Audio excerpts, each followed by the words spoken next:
Hey there, welcome to Hiker Homily number 28 for the week of July 30th. And yes, I'm sure some of you noticed no Hiker Homily last week. I did get out my Bear Lake trip report, so there was that. So it wasn't a videoless week last week, but just no Hiker Homily. A lot of family stuff going on that I just, had to take care of, had to be part of the family and get in there and do some stuff. So sorry about that, no Hiker Homily last week, but here we are, week of July 30th, end of July, and it's Hiker Homily time. And this week the subject is going to be fires and fire safety, because they kind of do go hand in hand. If you don't use proper fire safety, you get fires. Now granted, in California we're right in the middle of what we call our fire season, and there's a whole bunch of them going in the valley. The last couple of days, a whole bunch of them going in the state. Last couple of days here in the valley, even though there are no fires like near us, they're not even within 100 miles of us, our air was filled with smoke, and there was just haze blocking, thick enough to block the sun quite a bit, and things like that. So when there's a lot of fires going on, everybody is affected by them in some way or another. A lot of the cities on the coast, not so much, because the wind's kind of blowing everything clear. But yeah, last few days really bad. We've had my son's cross country practice was canceled because the air quality was just not good, and all that kind of thing. So first of all, number one thing is a total shout out, a thank you, a heartfelt prayer, and we're thinking about you, to all the firefighters. There's tens of thousands of California firefighters fighting wildfires right now as I speak, and putting their lives on the line. A few have lost their lives fighting these fires this year. So my heart goes out to you guys and you gals. What a job you have. It's got to be one of the toughest, one of the most dangerous jobs in the country. There's a lot of jobs out there that are hard, that are considered dangerous and stuff, but I got to tell you, fighting wildfires has got to be right up there at the top of the list. So what you do is incredible. You really literally are heroes, and I know from me at least, and hopefully any of my viewers, thank you so much. Heartfelt thanks for all you do and the hard work you put in, risking your lives to stop these infernos from destroying people's homes and just our lands. So fires, as far as fire safety goes, it should be common sense. And if you're in California and you do things right and you get the California fire permit, you have to take a little video course, and it's very basic, doesn't take very long at all, it's very easy, but they give you the basic rules. You keep your fire small. You keep your fire within an established ring. And then when tending don't ever leave it unattended in any way, shape, or form. Oh, it's only a couple of minutes, I got to go such and such. No, you can't do that. If you're all by yourself out there in the backcountry and you start a fire, you're stuck to it. You have to go to the bathroom, put the fire out. Sorry if that's inconvenient for you, but don't just leave it there while you go, because walking away from it, even for a minute or two, is enough to start an uncontrolled wildfire. So that's really the thing. The big thing is tending it properly, not kicking up the embers, having all the stuff ready to go. If you're out in the back country, have a pile of dirt ready to throw on it at a second's notice, because you're not going to be able to, it's going to be hard to carry water to do that. If you are camping, always have a bucket of water ready to dump on that fire if you have to, or to stomp on embers that maybe escape the fire ring and things like that. Just always be conscious of that kind of thing. Now the big thing is when you're done with the fire, put it out properly, and that doesn't just mean throwing water on it, because that doesn't necessarily completely kill the fire. There's going to be enough latent heat there that if a wind kicks up, it'll heat up the embers, maybe throw some sparks off, and you can still have a fire. And I know this summer alone, camping, not backpacking, but camping, I can't count the number of times people in campsites near us were just idiots with their fire.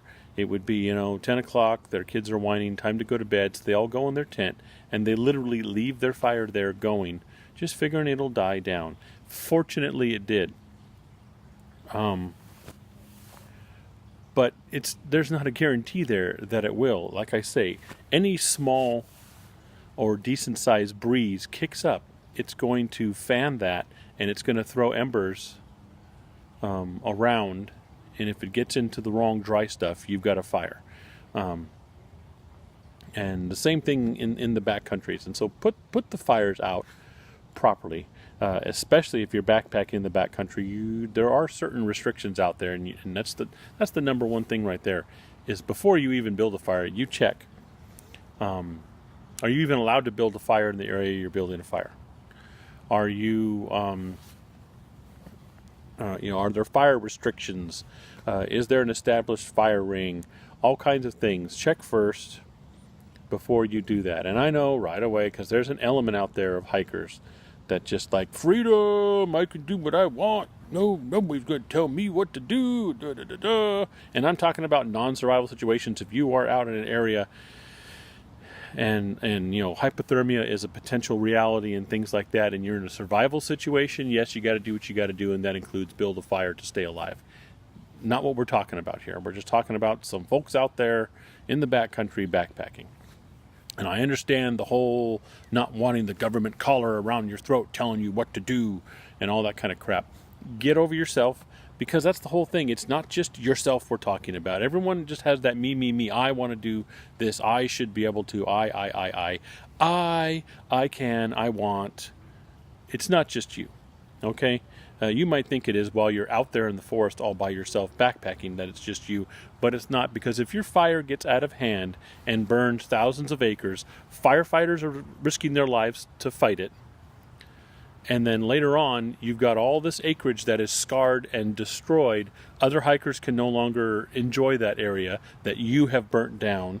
You're risking your own life. And if the fire gets way out of control and goes down a hill somewhere, you are not only risking firefighter lives, but you're risking the lives and the property of other people who live in that area if the fire gets down there and destroys their homes and threatens them if they're in their homes and things like that. So look at the big picture, not just what you want to do and how I want to have a fire. I don't care if the restrictions say no. I don't care if this.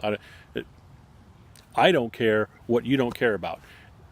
Pull your head out of your you-know-where and stop thinking about just yourself and what you want, and understand that most of these rules are not there just to go after you and make you follow rules.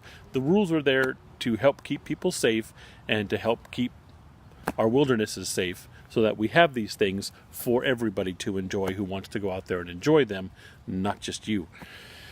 So that's my big take, and if there's people out there that are pissed off about that, whatever. Go ahead and tell me how wrong I am. Again, if you can do it without being an asshole about it, go ahead and tell me how wrong I am and why you should be able to light a fire, even if the restrictions say you shouldn't.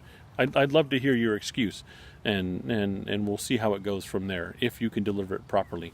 But other than that, it's a big picture thing. There's more going on than you just wanting to have a fire, and I just, those kind of people they just drive me crazy. And there's other subjects too, where it's just me. I want this, I want that, I should be able to, I have the freedom to, and not understanding that this rule isn't against you. This rule is for this, safety of the forest, safety of other hikers, all that kind of thing. Just like the bear canisters, there's a whole bunch of subjects, and I'll go over some of them in Hiker Homily eventually, I'm sure. That it's not about you. There's a safety reason there, and the reason isn't the government is mean and trying to tell me not to do things. There's more to it than that. So get over yourself. It's not always all about you. So that's my rant on that. But fire safety, very important. It's easy to learn. Even if you don't live in California, you can get online to the California thing and watch their little video that they give for a test and things like that. And it's very simple, and it's only like 5-6 minutes. and just real easy fire safety stuff to learn how to watch a campfire and things like that. Follow the rules and regulations, and that helps. Now, there's always the issue, unfortunately, that nature can start fires all by herself. She has this nice lightning stuff, and we have plenty of lightning started fires right now burning in the Sierras. It's unfortunate.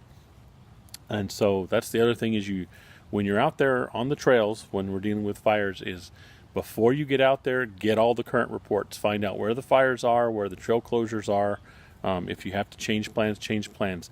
Don't mess with that kind of stuff. If the fire is anywhere near the trail that you're going to be going on, you may want to change your plans, because fire directions can change in the blink of an eye.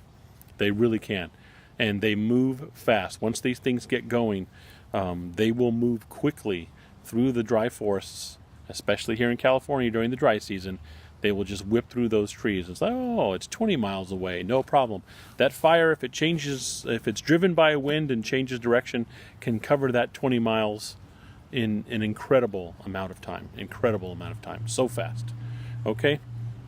Next thing you know, you're stuck out in the woods and you're surrounded by a wildfire. And that's not a situation you want to be in. So, fires. Be respectful. Learn how to control your... my puppy dog wants to come visit me. This is Max. Say hi, Max. Yeah. Control your fires. Know what you're doing with them. Don't get ridiculous about it. If you're out in the backcountry and you're in a place that there are no fires, then don't build a fire, unless it's a survival situation. It's just that simple. Just get over that fact. Other than that, that's fires. That's it's a hot topic. All right, I'm sorry. I'm so sorry. I couldn't resist. So, hey, that's Hiker Homily, number 28 for the week of July 30th. I hope you're all having a great summer. Mine has been up and down. A lot of unexpected family stuff that we're dealing with. It's not necessarily good family stuff. It's just things that have to be done. It's what you do. You help family members when they're having problems and stuff like that. And so we've been doing that. A whole bunch of my wife's siblings and all have come together to help another family member, and it's been going pretty well. And so that's been taking up time and stuff like that I would have liked to have gotten. I wanted to get up like in the Tahoe Rim Trail area, and if not do the whole Tahoe Rim Trail, at least do part of it. Looks like I'm not going to be able to get to do that because we just have a lot of stuff going on that was kind of unexpected, and at the same time school is going to be starting again, and so I'm going to be in that. I'm also applying for a part-time job, and if it looks like it's more likely to happen, I'll talk more about that later on a different video, but it's kind of exciting, and it is hiking related, so it'll be kind of neat if I get this job. That'll be great. But yeah, so a lot of stuff going on. Haven't hit the trails lately, but I did get out quite a bit this summer, more than I have the last few summers, and Lost Coast Trail hike was a big one. And the Bear Lake hike was a lot of fun, so I did get out there, do some backpacking, really cool. And that's Hiker Homily for this week, y'all. And as always, thank you so much for watching. Any of you who are out there keeping an eye on these videos, I do appreciate it. Thank you so much. And as always, if you want to make any comments on the topic I covered this week, or any topic on any other Hiker Homily, you can comment below, or below any video that I have posted.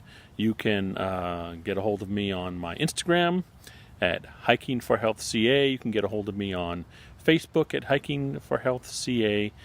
And of course, hikingforhealthca@gmail.com is also another way you can get a hold of me. So thanks so much. Appreciate it, and we'll see you next week.